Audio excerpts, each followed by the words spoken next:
mag-golden brown, make sure na luto siya, ha? Aray ko! For this recipe, gagamit tayo ng ground chicken. We need chicken, ground black pepper. Next is 3 cloves of garlic, minced. Ano naman sa kanila? Then we need carrots and celery.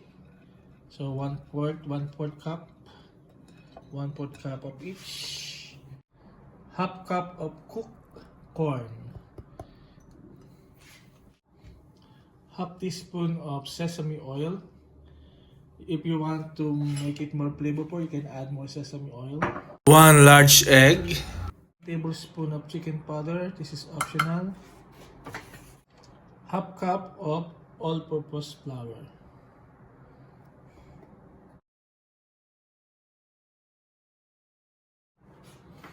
Para sa ating tin butter, we need 2 tablespoons of all-purpose flour, 2 tablespoons of cornstarch, and 3/4 cup of water, cold water.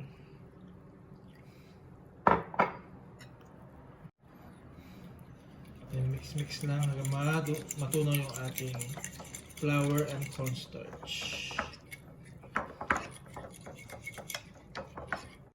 So para i-roll natin yung ating meat, para lang siyang yung lumpiang Shanghai. So one end lang ng ating nori. By the way, we need nori. Yung medyo malapad na nori. Yan.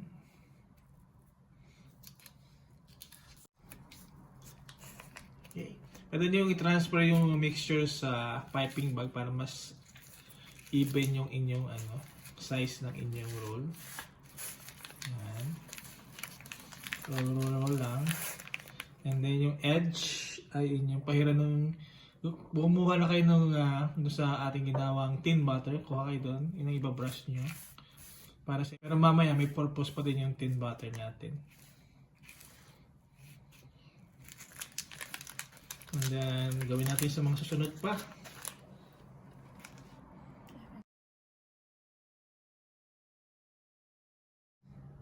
So once na nagamit na natin lahat, hatiin lang natin. So yung laki niya, hatiin natin into 4. And then we're gonna do the same to the rest. Ayan sila. Okay.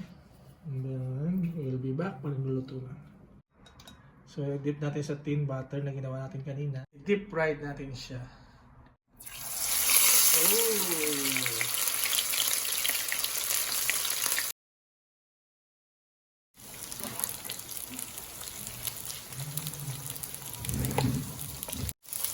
So, kanya lang mag-golden brown, make sure na luto siya, ha?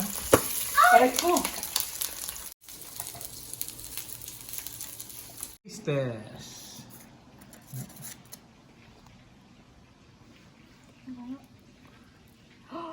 Oh, ganda ng kulay, no?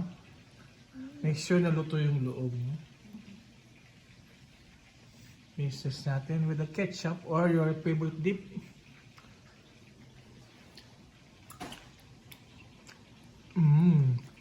Masarap may ketchup. Ang flavor ng nori. Right? May ketchup. Masarap. Yeah.